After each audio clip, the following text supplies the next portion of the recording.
little segment here with a race of SegaSonic the Hedgehog. Neat little arcade title. My name's Hypnotic.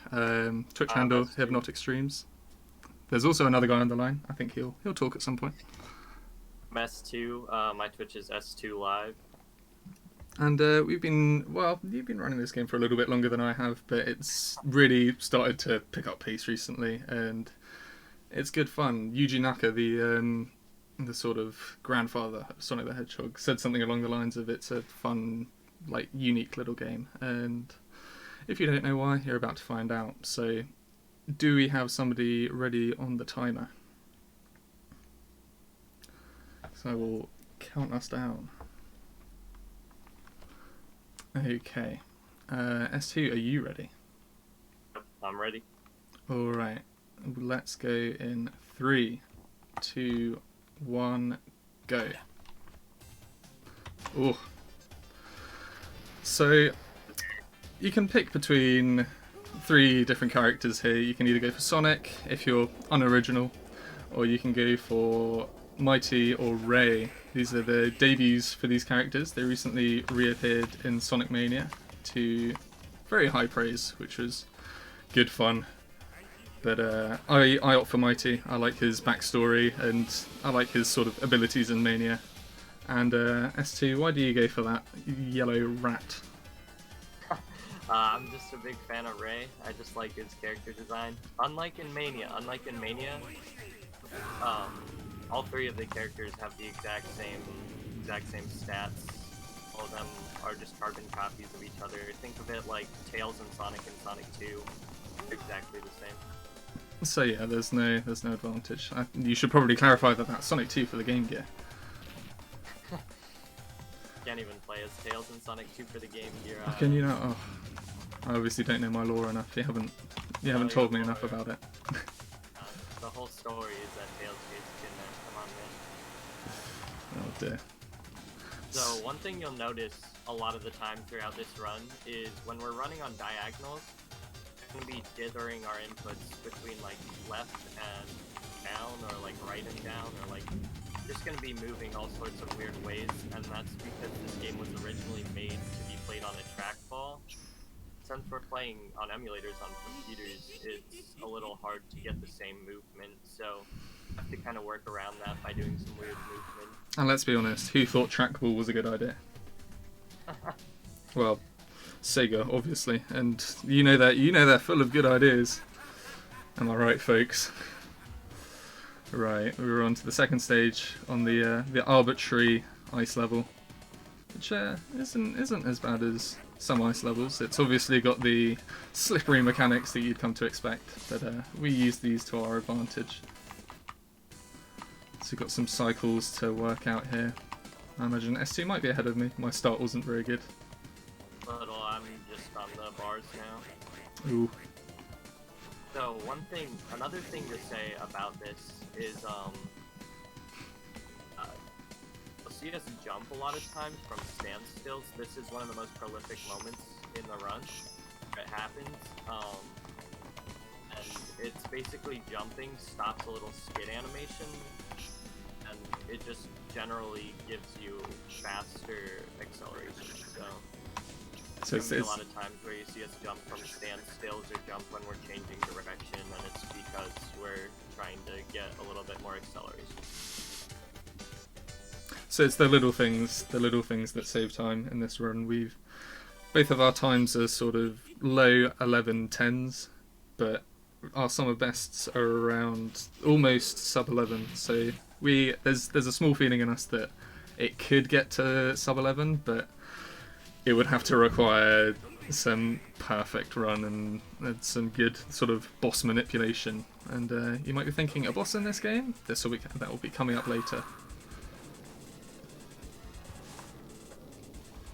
You'll also see that we quite often avoid these they look like molehills, and they appear in every level apart from the final one, if I'm not correct.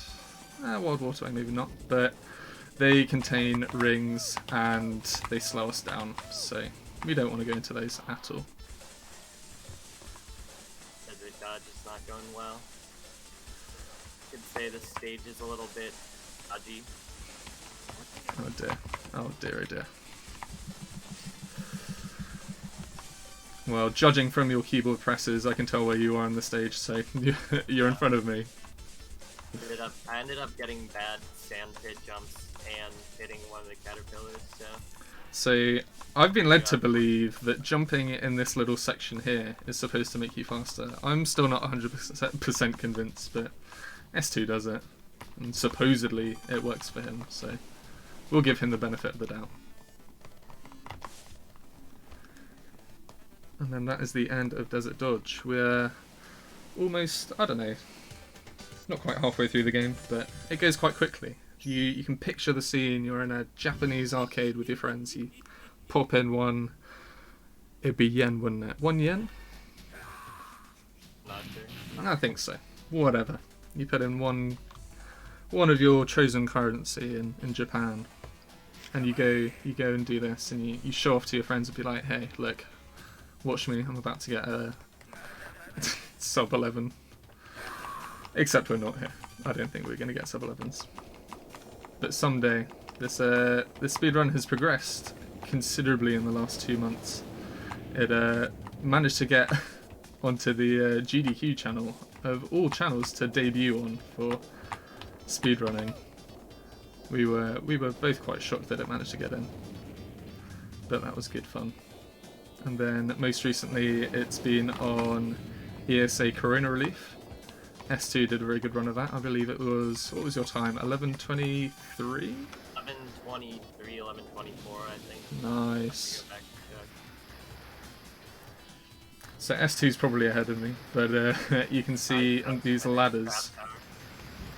Yeah, you can see on these ladders, we can just go straight up the right one. That's something that S2 found, which saves so much time, because sort of fidgeting around on those ladders wastes a lot of time.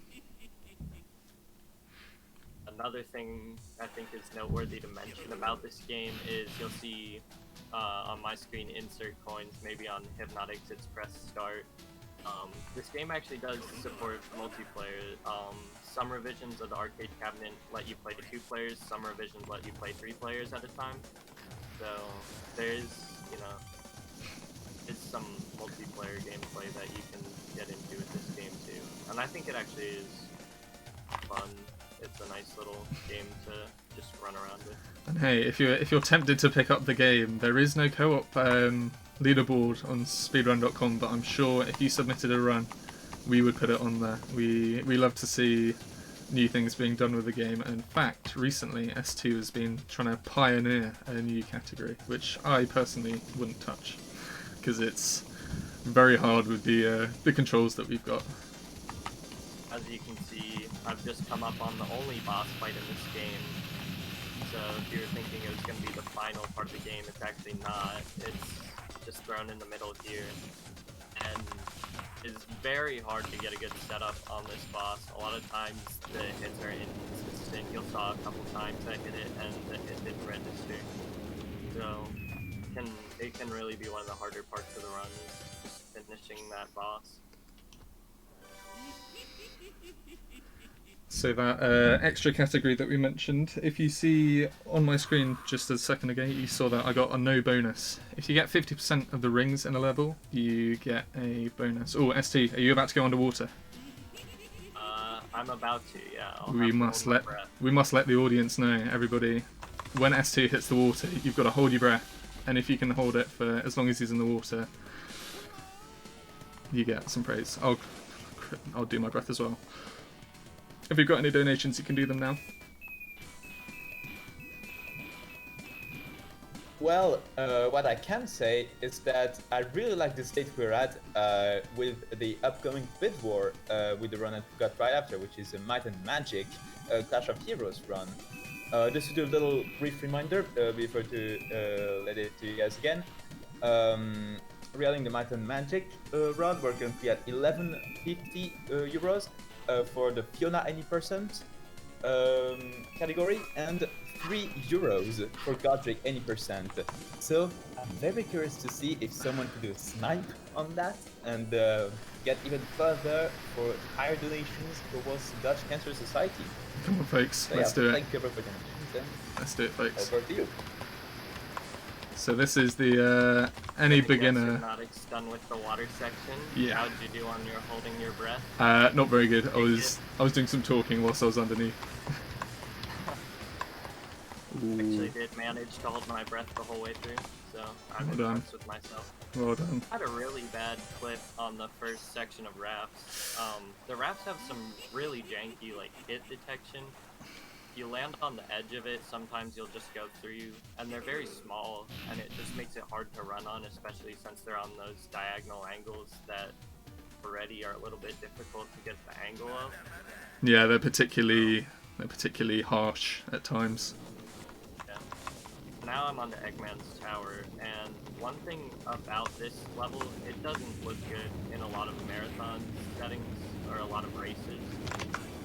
And the reason for that is because when we practice it is on cycles, and the cycles are they're dependent on where you are running on the screen when you start the level.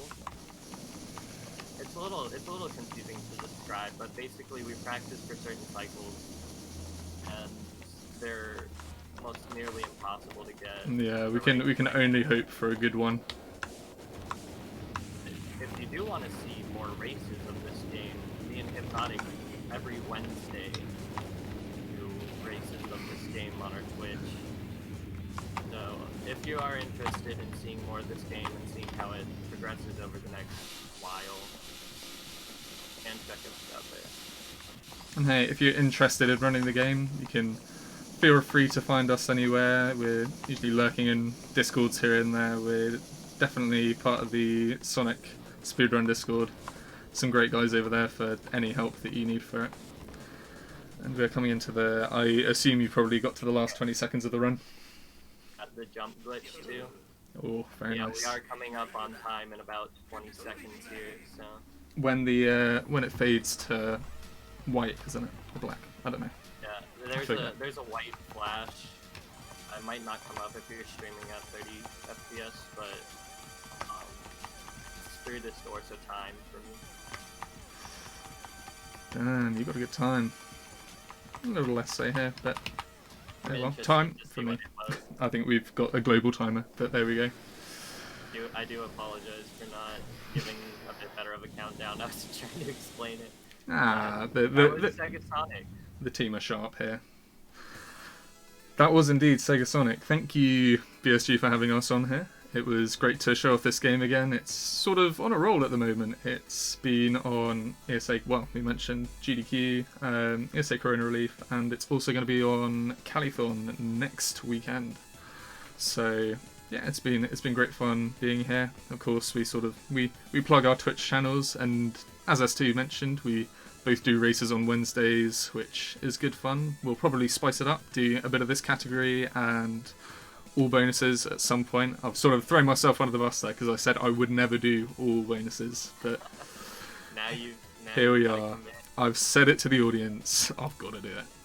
So yeah, stick around for what's left in the marathon, and hopefully see you all very soon. Yeah, cheers to you guys. And up next, we've got, right after this run, we've got Might and Magic Clash of Heroes. So everyone, definitely look forward to that. And see you all in a few minutes then. Cheers. Lovely stuff. Game Hypnotic.